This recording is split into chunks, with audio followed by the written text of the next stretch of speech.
प्यारे विद्यार्थियों नमस्कार।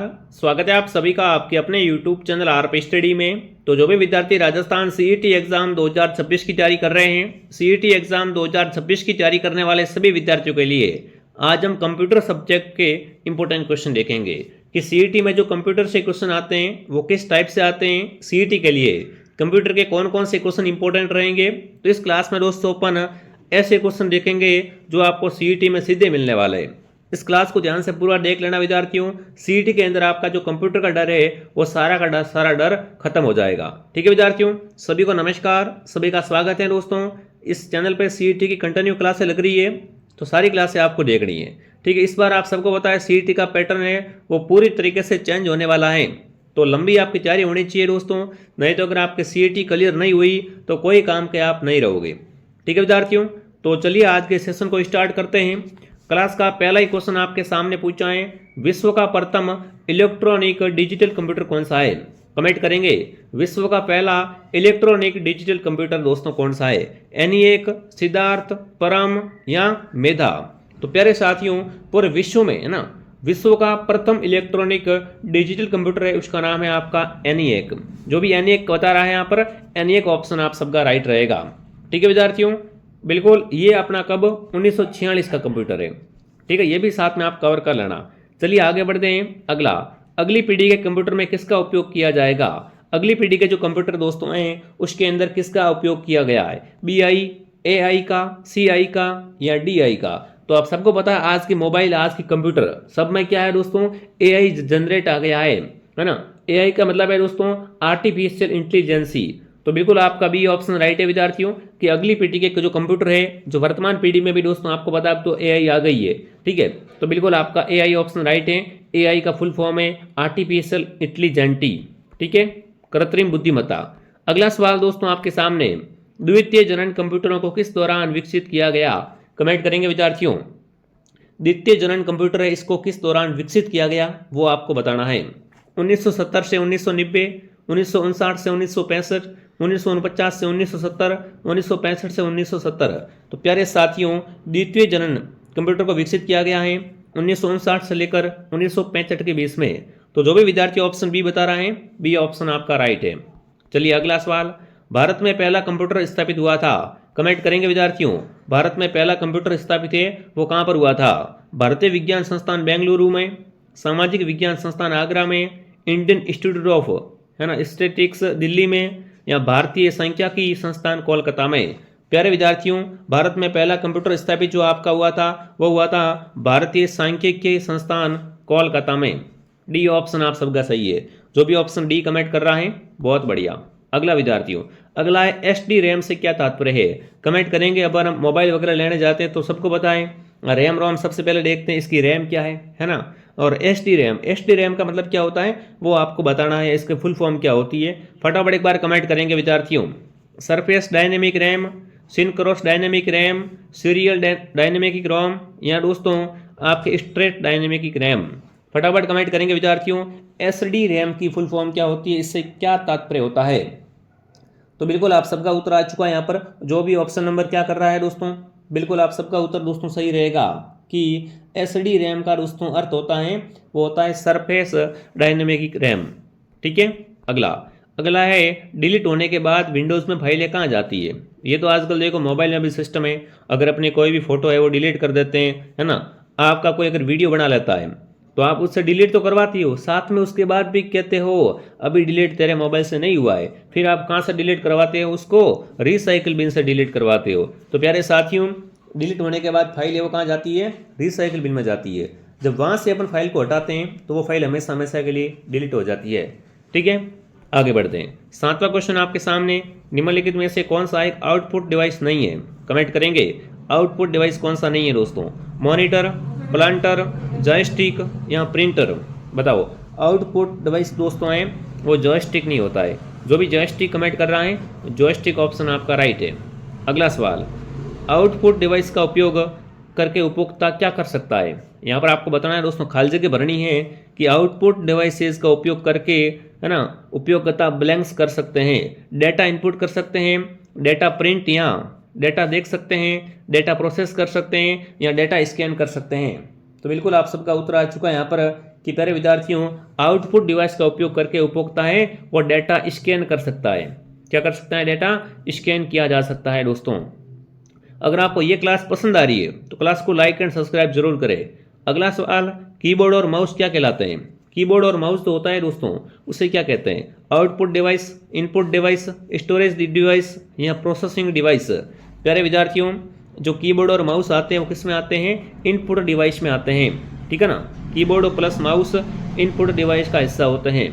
अगला, कंप्यूटर की भौतिक बनावट कहलाती है। कंप्यूटर की जो दोस्तों भौतिक बनावट होती है उसे क्या कहा जाता है? कमेंट करेंगे। देखिए, सॉफ्टवेयर, हार्डवेयर, फर्मवेयर या ह्यूमनवेयर। भौतिक बनावट की बात करें विद्यार्थियों, है ना, कंप्यूटर के जो विद्यार्थियों भौतिक बनावट होती है उसे कहते हैं हार्डवेयर। क्या कहते हैं विद्यार्थियों? हार्डवेयर। हार्डवेयर के अंदर सॉफ्टवेयर का उपयोग होता है। तो जो भी विद्यार्थी ऑप्शन बी बता रहा है, बी ऑप्शन आपका राइट है। सॉफ्टवेयर का अर्थ क्या होता है? वे भौतिक कंपाउंड जिससे कंप्यूटर बना होता है।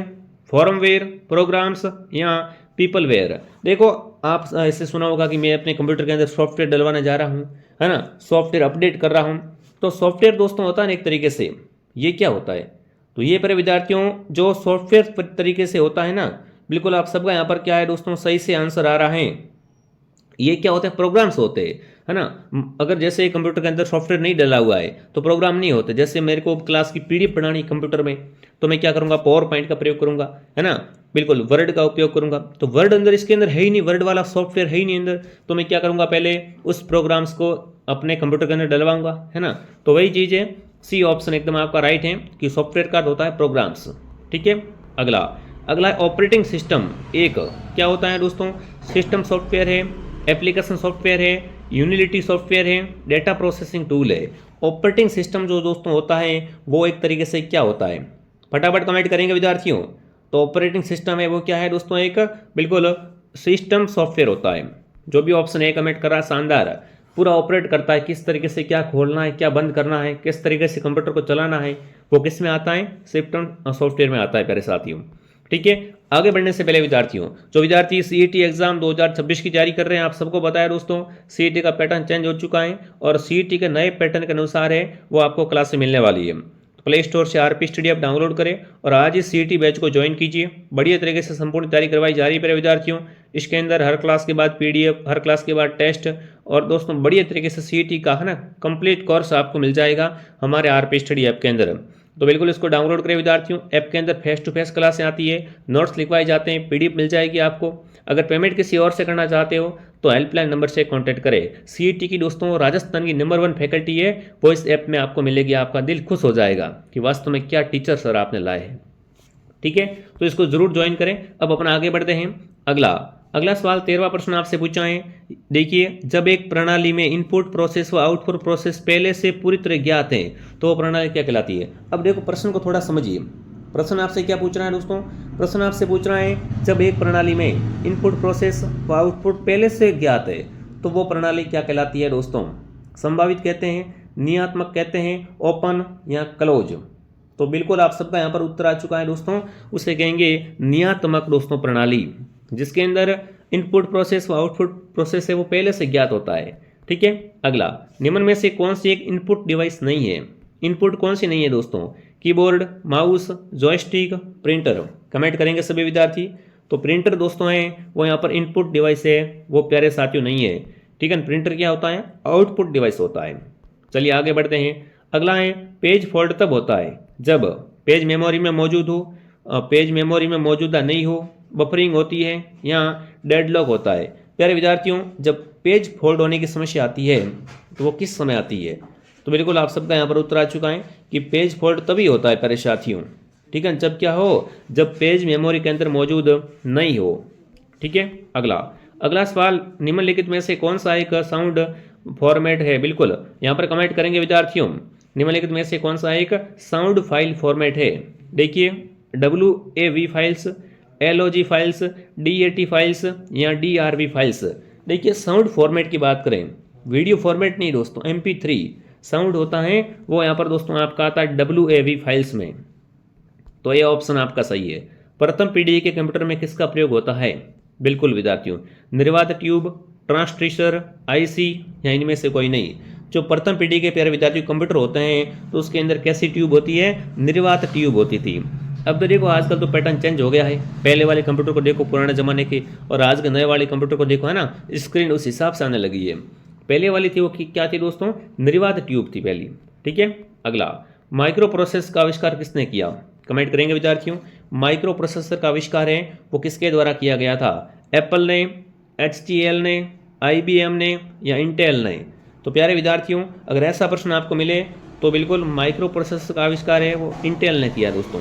किसने किया है, इंटेल के द्वारा किया गया है। डी ऑप्शन आपका सही है। अगला विद्यार्थियों, डिजिटल कंप्यूटर विकसित किया गया रूस के द्वारा, जापान द्वारा, US द्वारा, ब्रिटेन द्वारा। तो प्यारे विद्यार्थियों डिजिटल कंप्यूटर है ना, इसको किसके द्वारा विकसित किया गया है, तो पहला डिजिटल कंप्यूटर दोस्तों है वो USA के द्वारा विकसित किया गया था। अगला है कंप्यूटर में काम आने वाली IC चिप किससे बनती है। कंप्यूटर में दोस्तों जो IC चिप लगती है ना वो किससे बनती है, सिलिकॉन से बनती है, प्लास्टिक से बनती है, तांबे से बनती है, स्टील से बनती है। कंप्यूटर में काम आने वाली दोस्तों प्लास्टिक चिप किससे बनी होती है। बहुत अच्छा प्रश्न आपसे पूछा है। बिल्कुल सभी कमेंट करेंगे, जिसने भी क्लास को लाइक एंड सब्सक्राइब नहीं किया है क्लास को लाइक एंड सब्सक्राइब करें विद्यार्थियों, ताकि आपको ऐसी ऐसी क्लासें और भी मिलती रहे। और कंप्यूटर IC की चिप है वो सिलिकॉन से बनी होती है। ठीक है, दुनिया का पहला गणक यंत्र कौन सा है, पास्कल, एबेकस, ENIAC या इनमें से कोई नहीं। दुनिया का पहला दोस्तों गणक यंत्र है वो यहाँ पर बिल्कुल कौन सा हो जाएगा, एबेकस हो जाएगा। बी ऑप्शन आप सबका सही है। अगला दोस्तों, कंप्यूटर का जनक किससे कहा जाता है, कंप्यूटर का जनक, कंप्यूटर का पिता, है ना, वो कौन है विद्यार्थियों, चार्ल्स बेबेज या दोस्तों डगलस कॉल्स एंटरब्लस या टिम बर्नर्स-ली या सबीर भाटिया। तो प्यारे विद्यार्थियों कंप्यूटर का जनक है वो है चार्ल्स बेबेज। चार्ल्स बेबेज को कंप्यूटर का जनक और साथ में कंप्यूटर का पिता भी कहा जाता है। ठीक है, अगला, बायोस निम्न में से किसका हिस्सा है। देखो कभी कभी अपने लैपटॉप या कंप्यूटर में क्या होता है, बायोस आ जाता है, तो बायोस है वो किसका हिस्सा है ये आपको बताना है। देखिए LAN का, ROM का, WAN का या RAM का।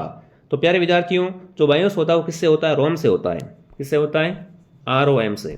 ठीक है, अगला है दोस्तों DPI है, ये क्या है दोस्तों, एक फटाफट कमेंट करेंगे। DPI क्या है, प्रति इंच आरेख है, डॉट्स प्रति इंच है दोस्तों, प्रति इकाई अंक है या डॉट्स पिक्सल इंच है। देखिए DPI का मतलब अपन समझन मोटे तरीके से, है ना, मोटे तरीके से मैं आपको बताऊं दोस्तों तो ये क्या है, डॉट्स प्रति इंच। बी ऑप्शन आपका सही है। देखिए कंप्यूटर से आपको ऐसे क्वेश्चन मिलेंगे और मैं ये कंप्यूटर का आपको बिल्कुल बेसिक क्वेश्चन करवा रहा हूँ। ठीक है, निम्नलिखित में से कौन सा डिवाइस, है ना, डिवाइस आउटपुट इनपुट दोनों कार्य करता है, बिल्कुल आउटपुट भी और इनपुट दोनों कार्य करता है। संचार डिवाइस, कीबोर्ड, माउस या टेक बॉल। फटाफट कमेंट करेंगे विद्यार्थियों। तो यहाँ पर जो संचार डिवाइस है दोस्तों वो आउटपुट भी कार्य करता है, इनपुट भी कार्य करता है। ठीक है ना। हाँ, कंप्यूटर के सभी मशीनरी का तथा उपकरण को क्या कहते हैं। देखो कंप्यूटर के जो मशीनरी पार्ट्स होते हैं उसे क्या बोलते हैं, हार्डवेयर, सॉफ्टवेयर, चिप्स या इलेक्ट्रॉनिक उपकरण। कमेंट करेंगे विद्यार्थियों। कंप्यूटर के सभी मशीनरी पार्ट्स होते हैं उन्हें हार्डवेयर कहा जाता है। पहले ही बताया था मैंने आपको, क्या कहते हैं उन्हें, हार्डवेयर कहते हैं। अगला दोस्तों, ओरेकल क्या है, एक प्रसारण यंत्र है, यहाँ पेज मेकर सॉफ्टवेयर है, एक हार्डवेयर है, एक डाटाबेस सॉफ्टवेयर है। विद्यार्थियों बात करें यहाँ पर ओरेकल के बारे में, है ना, ओरेकल तरीके से क्या होता है दोस्तों, एक डाटाबेस सॉफ्टवेयर का नाम है ओरेकल। चलिए आगे बढ़ते हैं। माइक्रोसॉफ्ट वर्ड 2016 में वाटरमार्क का विकल्प कहाँ से आता है। बिल्कुल, अगर आप माइक्रोसॉफ्ट वर्ड 2016 में फाइल बना रहे हो उसके अंदर क्या करना है, आपको अपने नाम का वाटरमार्क डालना है। तो वो दोस्तों किस में आता है, डिजाइन के अंदर जाके आपको वहाँ से वाटरमार्क दोस्तों आता है। ठीक है, निम्नलिखित में से कौन सा विकल्प MS वर्ड 2016 के मेन्यू में नहीं आता है, इंटर, रेफरेंस, फॉर्मूलास, होम। देखिए विद्यार्थियों 2016 के अगर माइक्रोसॉफ्ट या MS वर्ड की बात करें तो इसमें फॉर्मूलास का जो दोस्तों है ना ऑप्शन वो नहीं आता है। ठीक है, अगला MS एक्सेल में, है ना, इंसर्ट टैब में कितने ग्रुप्स होते हैं। MS एक्सेल की बात करें विद्यार्थियों, इसके अंदर जो इंटरेस्ट टैब होता है उसके अंदर कितने ग्रुप होते हैं, 5 ग्रुप्स होते हैं। अगला, पावर पॉइंट 2010 में कौन सी फाइल जोड़ सकते हैं, JPG, GIF, WAV या ये सभी। तो प्यारे विद्यार्थियों पावर पॉइंट की अगर बात करें, पावर पॉइंट 2010 में ये सभी फाइलें हैं वो अपन जोड़ सकते हैं। ठीक है, आगे बढ़े। अगला, किसी प्रस्तुतिकरण से, है ना, कि किसी स्लाइड में विशेष प्रभाव को लाना कहलाता है। यहाँ पर आपको बताना है कि किसी प्रस्तुतिकरण से, है ना, प्रस्तुतिकरण से किसी स्लाइड में विशेष प्रभाव लाते हैं उसे क्या कहते हैं दोस्तों, तो उसे ट्रांसमिशन कहते हैं। स्लाइड में लाना है तो उसे क्या बोलेंगे, ट्रांसमिशन। बाकी एनिमेशन भी इसी तरीके से काम करता है, ठीक है। इफेक्ट थोड़ा चेंज हो गया। अगला है बिल्कुल MS पावर पॉइंट अधिकतम में कितना जूम कर सकते हैं। यहाँ पर आपको बताना है दोस्तों, MS पावर पॉइंट में कितना जूम कर सकते हैं, तो 400% है वो अपन जूम कर सकते हैं, ठीक है। तो बिल्कुल जिसने भी हमारा टेलीग्राम चैनल ज्वाइन नहीं किया है, RP स्टडी टेलीग्राम चैनल को ज्वाइन कीजिए, वहाँ पर आपको PDF मिलेगी विद्यार्थियों। क्लास को लाइक शेयर सब्सक्राइब कीजिए। और जो विद्यार्थी CET की तैयारी करना चाहते हैं विद्यार्थियों, CET का संपूर्ण कोर्स आपको RP स्टडी ऐप पे मिल जाएगा एकदम नवीनतम सिलेबस के अनुसार।